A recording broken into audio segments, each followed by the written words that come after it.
Hey guys, and welcome to Petrol Ped, and welcome to Germany. I'm here today with VW for a first glance look at the all-new VW Tiguan.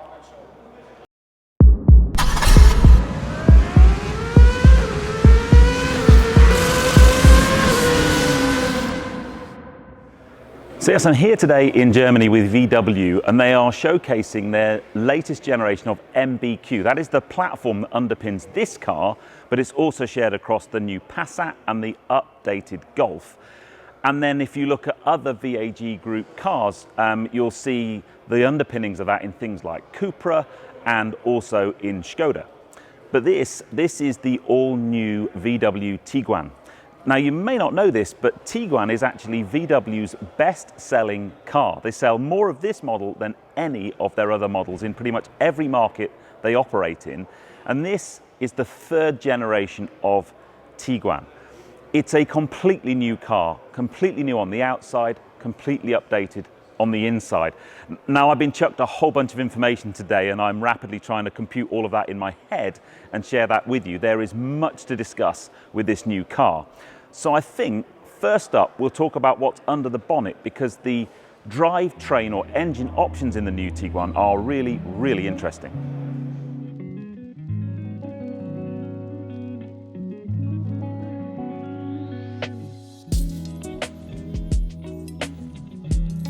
Volkswagen will offer the new Tiguan with 8 different drivetrain options. 2 new mild hybrid petrol engines, 2 new plug-in hybrids, 2 turbo diesel injection engines, and 2 turbocharged petrol engines. All engine options are combined with a direct shift gearbox or DSG as standard. The 2 plug-in hybrid drivetrains deliver a system power of 150 kilowatts or 204 PS and 200 kilowatts or 272 PS. They combine a 1.5 litre turbocharged petrol engine with variable turbocharger geometry and a highly efficient TSI Evo combustion process with a 19.7 kilowatt-hour battery. Volkswagen state an all-electric range of up to 100 kilometers or 62 miles, effectively making the plug-in hybrid Tiguan an electric vehicle on most average daily journeys.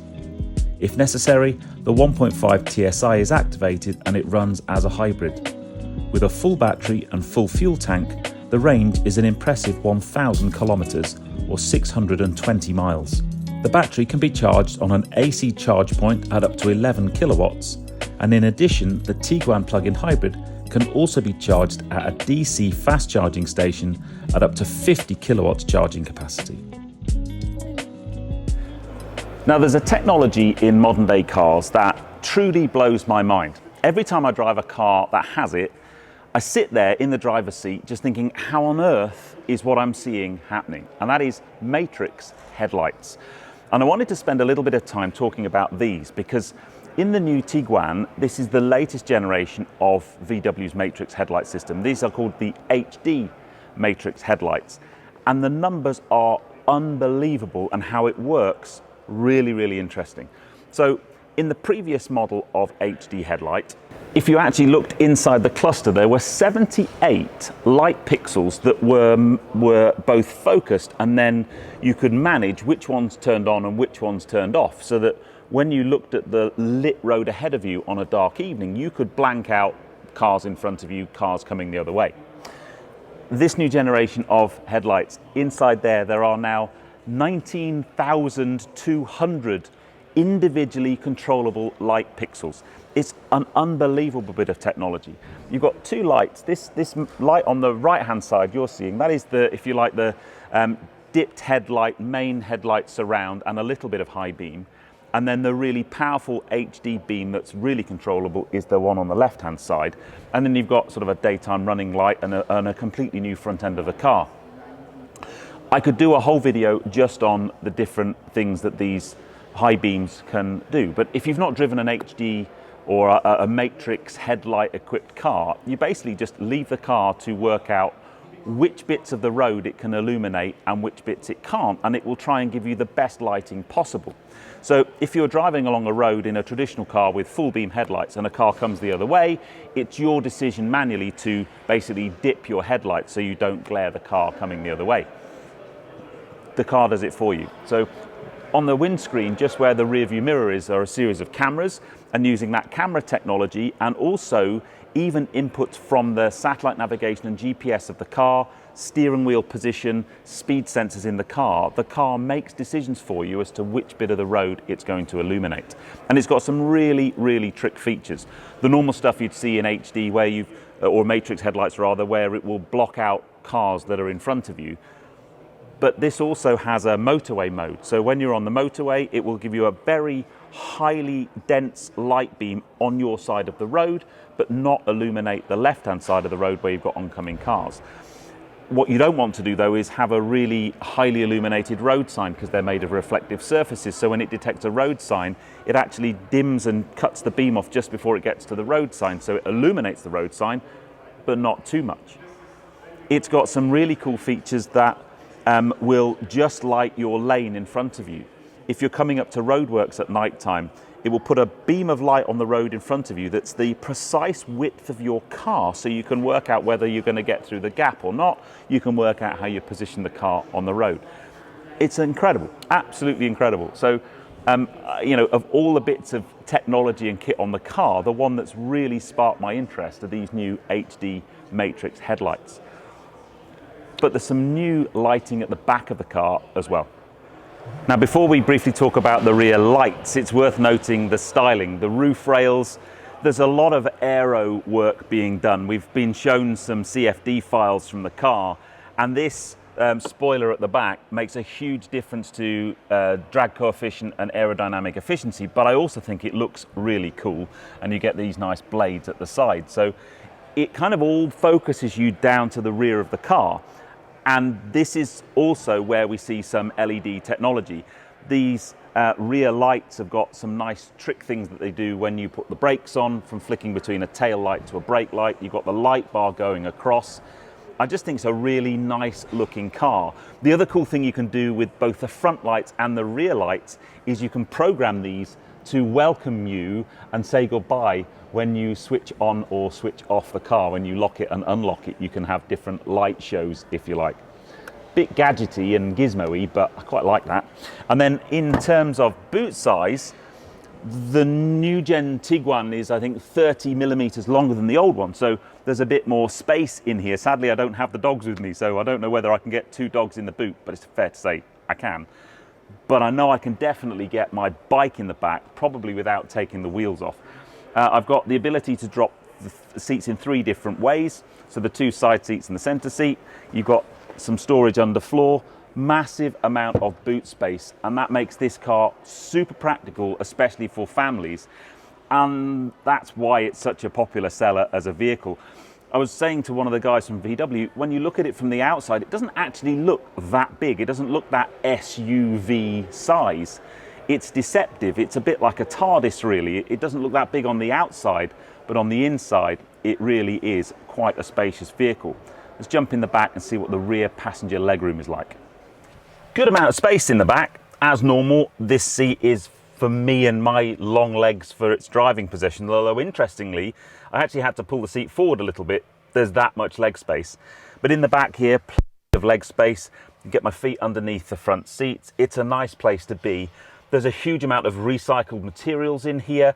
You've got a pan roof in this particular model, which makes the cabin feel really nice and light. USB-C sockets there, rear seat, heating and aircon. And then this central drop down, I quite like this. So if I just kind of give this a pull out here, I've got a couple of places to put drinks, but that's for a smartphone. So if I were to take my phone out or a tablet, you could put that there and watch a movie. But I like this. If I then twist it, I can then have a much better angle and stuff. I quite like that. It's just little things, little bits of design. Quite clever.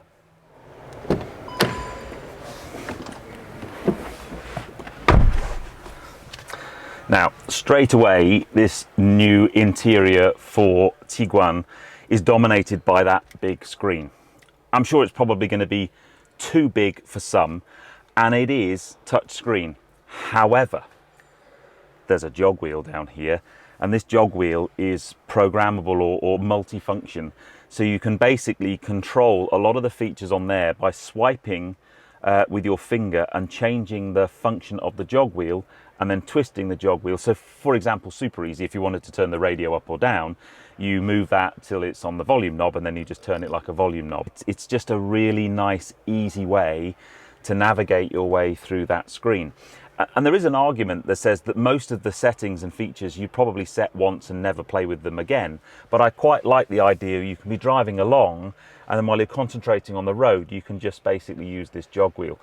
I know it's almost a step back in technology, because we used to have those in cars a lot, maybe 5-10 years ago, and then they've slowly but surely been removed.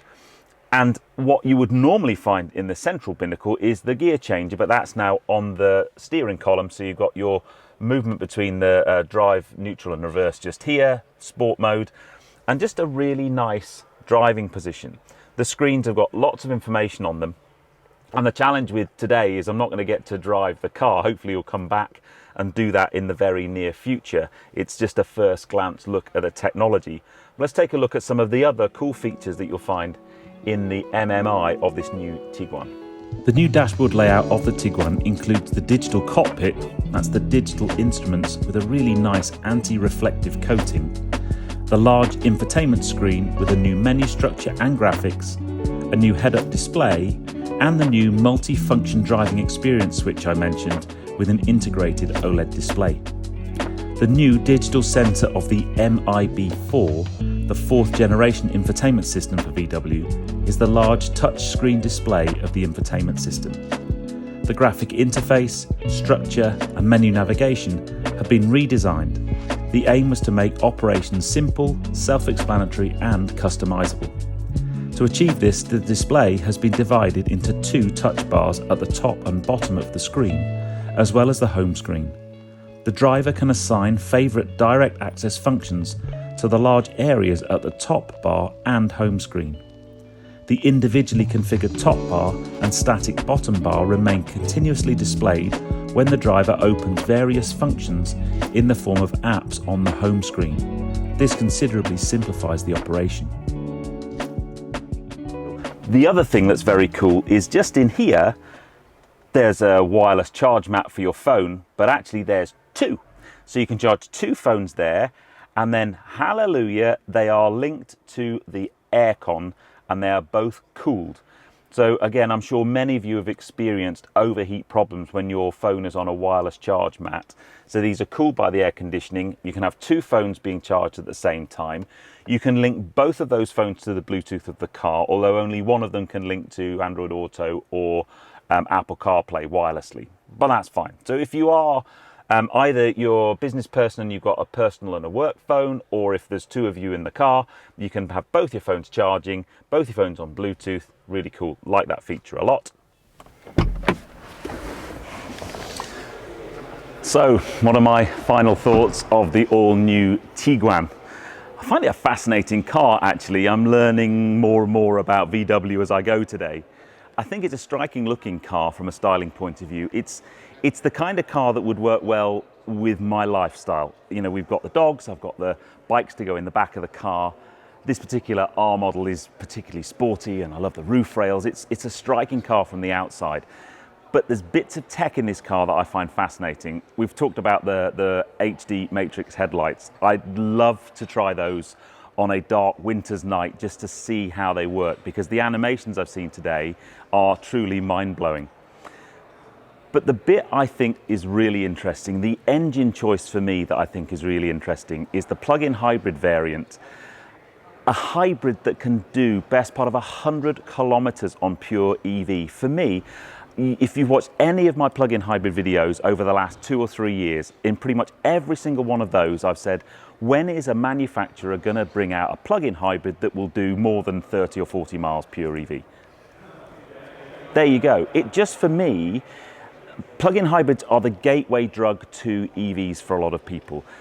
And what you get with an EV or a plug-in hybrid that will do 100 kilometers on pure EV is you get the best of both worlds in one car. For a lot of your drive profiles in city or urban driving, you're going to be using EV all the time. And the fact it can then charge using DC charging, so rapid charging, get that battery pack up really, really quickly, it means that in most of your use cases, you're going to be using it as an electric vehicle.